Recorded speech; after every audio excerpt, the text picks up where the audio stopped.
Na Vianoce sa vždy teším na kapustnicu a rybu so šalátom. Štedrá večera však kedysi vyzerala trochu inak. Mávala aj 9 chodov a každý z nich mal magický význam. Na stole nesmel chýbať med, soľ, cesnak a jablčka.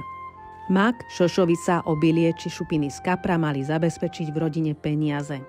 Pracovné nástroje, slama či obilie pod stolom zase dobré hospodárstvo. Nohy stola bývali zviazané reťazou, aby rodina držala pokope. Jedávali sa oblátky s medom a cesnakom, kaše, opekance, polievky či rôzne kysnuté koláče, štedrák, závín a podobne. Všetky jedlá boli samozrejme pôstne. Na stole nesmel chýbať chlieb, ktorý tam ostal až do Nového roka. No a z každého chodu sa zanieslo aj hospodárskym zvieratám, aby aj oni vedeli, že sú Vianoce.